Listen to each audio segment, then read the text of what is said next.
It's the Health in the Real World podcast. It's time to start the show with Chris Janke as your host. Here to give you everything that you need when it comes to fitness strategies. We keep it simple and easy. It's your roadmap to get healthy. You don't need equipment and you don't need a gym. Just the right strategies to get you fit and trim. Hello and welcome to Health in the Real World. I'm here today with Andrea Hoffman. Andrea has a unique topic today. Normally we are talking with a lot of trainers, some doctors. She's talking about decluttering your life. So I reached out to Andrea because I thought this would be very interesting because I know clutter happens as a sort of result of some other deeper intrinsic things. So happy to welcome Andrea today. Andrea, welcome. Hi, thank you. I'm very much welcome to be on this podcast. Hi, my name is Andrea Hoffman Stevenson. I'm the CEO and founder of De-Clutter for Life, the Empower Business Solutions, Empower Coaching Association, Empower Publishing. And I am a speaker, I'm a podcaster. I've spoken in front of 5,000 people before and gave my story. And there's a lot to me, and that's just one short intro, and I'll probably get into more as I tell my story. So thanks for having me on your podcast. Absolutely. Yeah, really happy you are here. So I really want to weave this what you do with decluttering your life into health and give people some practical tips as well as tell your story. So first I'd like to start with some tips that you talk to people about. What are some things that you seem to repeat over and over? I give the one spot rule, put everything in one spot. If you need to start decluttering, if you're a hoarder, start with a little shoebox. Use a simple time management system. And I also tell people to do a simple action planning, right at the top what you need to do and list 3 action steps. And when you get one thing done, only work on one thing at a time, because a lot of times when you're trying to declutter, you get kind of like a dog chasing his tail. You don't get anywhere. So yeah, that definitely sounds familiar. I've been there. So the one spot rule? Dig deep into that. I think I kind of understand what you're talking about, but when I mean the one spot rule, if you got one spot for your keys, one spot for like a file for one thing, one spot for putting things, one spot rule for like putting names and addresses. It's a one spot rule. You can apply it to everything in your life. That makes a lot of sense. And I would imagine in the 21st century and all the digital things we have going on, that probably applies to that as well. Digitally, the one spot as well, right? Right, definitely does. One of the sayings that I've caught myself saying over and over again to my kids, say they drop like their dirty shirt on the floor in the hallway. I say that never goes there. It's either in your hand, on your body, in your drawer, or in the washing machine. Like those are literally the only places that it could be. So it should never be on the floor, right?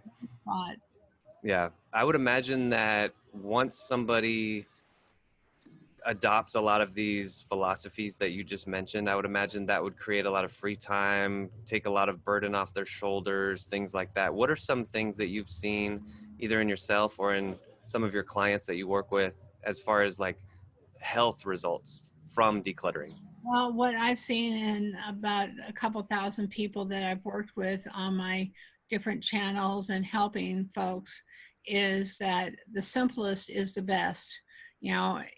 With technology and everything, break it down to simple baby steps, but also do one step in front of the other. Always make sure that if you're going to move forward in life, just do one step at a time.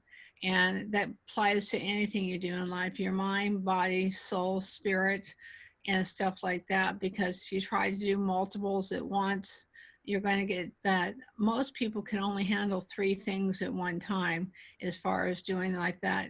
But I also say that people can have dreams. Dreams turn into possibilities. and possibilities turn into options, and options is, what you need to take action on these. I like that. And I appreciate the fact that some of these principles can be applied to multiple things, right? If somebody's trying to, let's say, get fit, get healthy, and it's overwhelming, well, hey, start with one thing. Start with Um, one thing.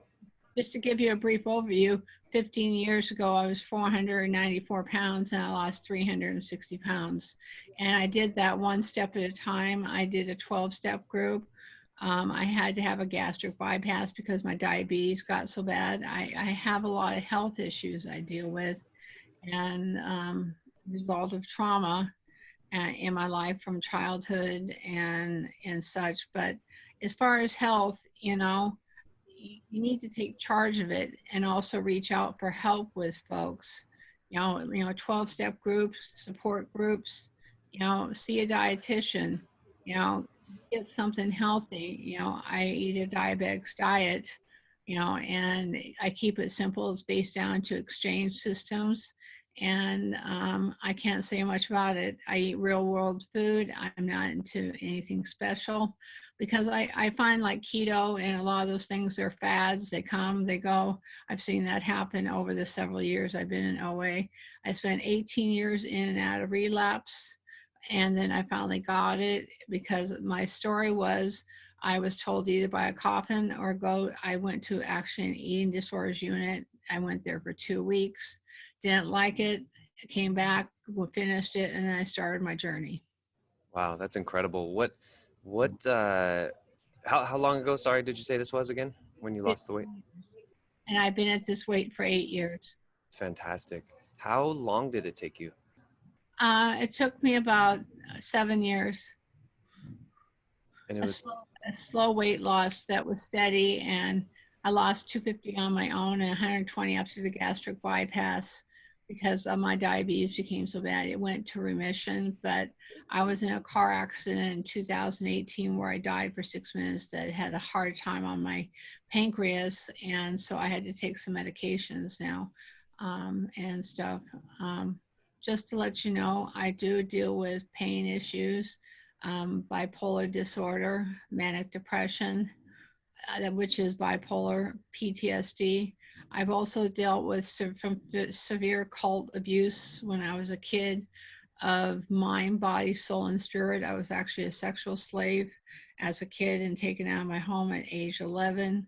And I had an on-the-job injury where they said I was going to end up in a nursing home, which I never did. I went back to college, got a 5-year degree. The past year, I've dealt with 4 car accidents, COVID. Let's see, back surgery I'm still recovering from, and I'm still dealing with neck, back, lung, and heart infections. But because of my health and what I do for my health, as far as all these things, I seek mental health, I seek, help. And I tell folks, don't be afraid to reach out for help.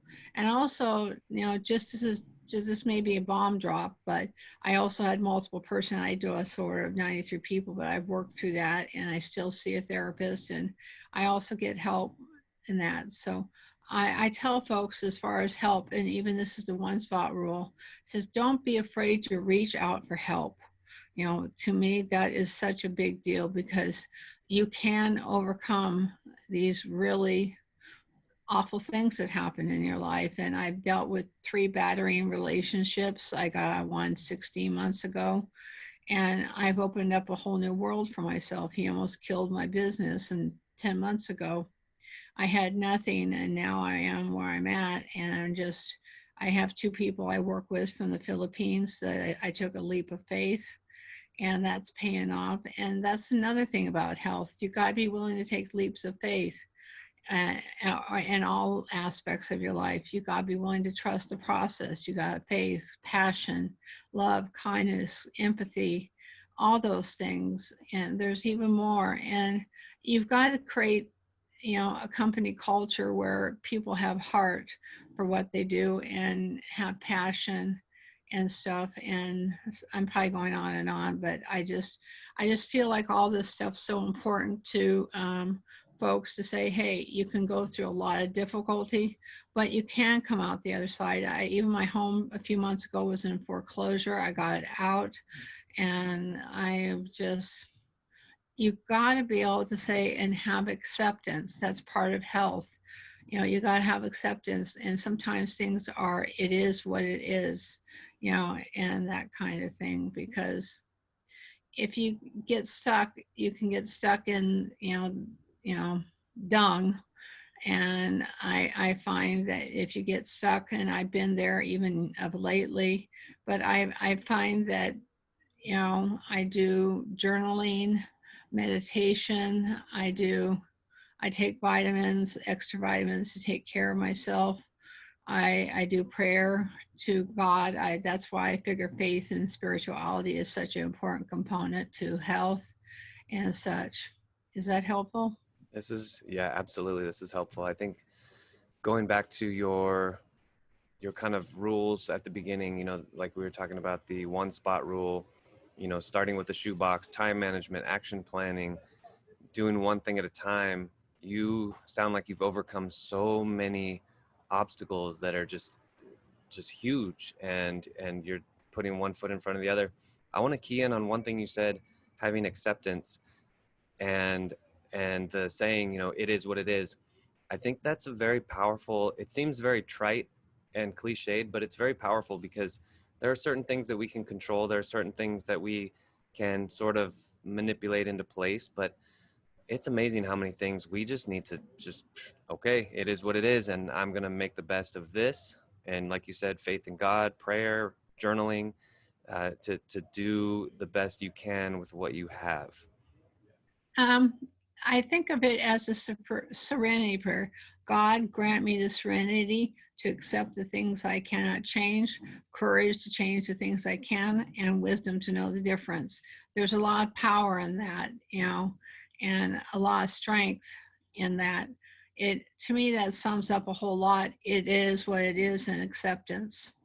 Yeah, definitely. I think that's something that I think as I mature as a person, that's, figuring out what I can control and really doubling down on that. And, time efficiency, working harder, smarter with my time, things like that, all those principles, all those success principles. But yeah, there is that element of letting go of all these things that have been churning in my head, and sounds like you're, having a real world education with that as well, and have mastered that quite a bit, because there's definitely a ton of things that we just have no control over. So I do want to thank you for sharing that, the story and everything that's happened with you and for you and to you, and how you've made it through. Would you say, Andrea, I like to start concluding with giving sort of like a big picture motivational speech. You just detailed a lot of things that you've been through, that you've overcome, and you've already given us some success principles. How would you condense all those principles into, let's say, like a 1 to 2 minute motivational talk? Like if a university or if a corporation hired you. One thing I would make it really simple. I'd say, God, grant me the serenity to accept the things I cannot change, courage to change the things I can, and wisdom to know the difference. I would say, have a healthy mind, do things, read books, watch positive things, don't watch the news. As far as your mind, don't garbage up your mind. Your emotions, if you've got emotional issues, address them. Realize that, if you work through those emotional things, you can get past roadblocks and procrastination. Your physical health, you've got to work on your physical health. You've got to exercise. You've got to strengthen your body. You've got to really realize that, if you, want to be able to do what you want to do with life, even if you have disabilities, you've got to take care of your body, because it is a temple as far as I'm concerned. And spiritual, I feel like people need spiritual practices in order to have strength. Gives you strength to build on, which is like a rock. And a rock is something you need to build on, and not sand, because sand, if you build a house, I figure, everything in this is like building a house. You've got to have your good foundation to build on. You got to have your good framework of what you're trying to do with these different various things in your life. And you got to put a good roof on it so that it doesn't leak. And then you got to upkeep what you got. You mentioned spiritual practices. What are some spiritual practices that you participate in consistently? I read my Bible. I pray. I go to church. I go to a thing called Celebrate Recovery, where I address mental health issues. I do things within a spiritual community to also help my spiritual, because I feel that there's a lot of things are physical, mental, and spiritual in nature as far as people's problems. And I don't think people recognize it. They always try to take one piece. And I think it's like the spokes on a bike. If one spoke is out of sync, the bike doesn't turn or go anywhere. 100%. Yeah, I've been a fitness trainer since 2004. And that's something that early on, I felt like I wasn't, I don't know, like maybe I didn't have permission from my clients to talk about the spiritual aspect and the mental aspect. But, the more I work with people, the more I see that there's a very obvious correlation between mind, body, spirit. We all function together in that regard. So I want to kind of talk to the audience for a second, because I want to just say that, this is a podcast. This is, as they say, informational purposes only, yada, yada, yada. But I really want to encourage everybody watching this that if you're going through something that you feel is more than you can take on, definitely reach out to somebody. And that is a segue for me to ask you, Andrea, how do people get in touch with you? What's your website, social media presence? What you can reach me at Andrea at ANDREA at 84THSTREET